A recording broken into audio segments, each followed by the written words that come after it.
नमस्कार, जय जोहर। मैं हूं देवराज दीपक और आज फिर हाजिर हूं जनपद पंचायत विकास पार्ट 2 लेकर। तो बिना देरी के शुरू करते हैं। जनपद पंचायत बरमकेला में 96 ग्राम पंचायतें हैं और ये पूरा इलाका 2 विधानसभा क्षेत्रों में बटा हुआ है। एक ओपी चौधरी के रायगढ़ विधानसभा और उत्तरी गणपत जांगड़े जी के सारंगगढ़ विधानसभा में। अब जरा राजनीतिक और विकास का गणित समझिए।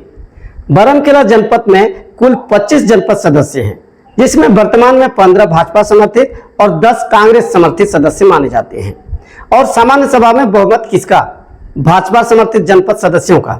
अब यही से शुरू होता है विकास का खेल।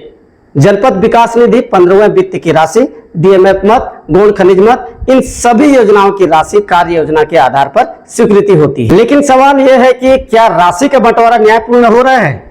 सूत्र बताते हैं कि योजना बनाई गई 15 क्षेत्रों में बांटने की, यानी केवल बहुमत वाले क्षेत्रों में ज्यादा प्राथमिकता। और सबसे बड़ा सवाल, कुछ जनपद सदस्यों ने अपने ही निर्वाचित क्षेत्र के विकास राशि दूसरे क्षेत्र में दे दी, ज्यादा कमीशन के चाहत में। और आरोप क्या लग रहे हैं कि कमीशन के खेल में विकास कार्यों का आवंटन किया गया। अब जनता पूछ रही है, जिस क्षेत्र की जनता ने चुनकर भेजा, क्या उस क्षेत्र का विकास छोड़कर दूसरे क्षेत्र में राशि देना उचित है?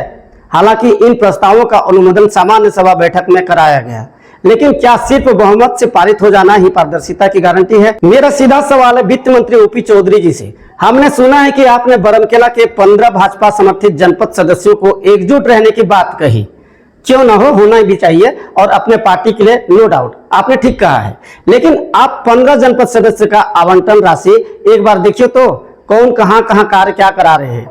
हम मानते हैं बरमकेला के लिए गौण खनिज मत को पॉजिटिव करने में भी आपकी महत्वपूर्ण भूमिका रही। लेकिन मंत्री जी, क्या आपको जानकारी है कि आपके नाम और मार्गदर्शन का उपयोग करके आखिर जमीनी स्तर पर क्या खेल चल रहा है?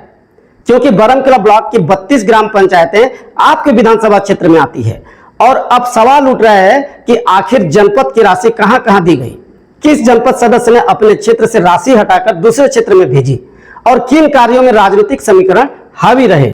अगर इसकी निष्पक्ष जांच हो जाए तो दूध का दूध और पानी का पानी हो जाएगा। जनता सब देख रही है, जनता सब समझ रही है, क्योंकि विकास अगर बराबरी का नहीं होगा तो सवाल जरूर उठेंगे। मैं फिर कहूंगा माननीय ओपी चौधरी जी से, बरमकेला जनपद पंचायत की राशि आवंटन पर संज्ञान लीजिए, फिर सच्चाई खुद सामने आ जाएगी। क्योंकि जनपद सदस्य मंत्री जी नाराज हो जाए करके पूछते हैं आपको, लेकिन जो आपके पास जाकर करते हैं वो सच्चाई है क्या? कौन कितना खरा उतरा आपके निर्देशों का जरा एक बार झांकिए, आप समझ जाएंगे। फिलहाल के लिए इतना ही। मैं हूं देवराज दीपक, मिलते हैं अगले खुलासे में। जय जोहार, धन्यवाद।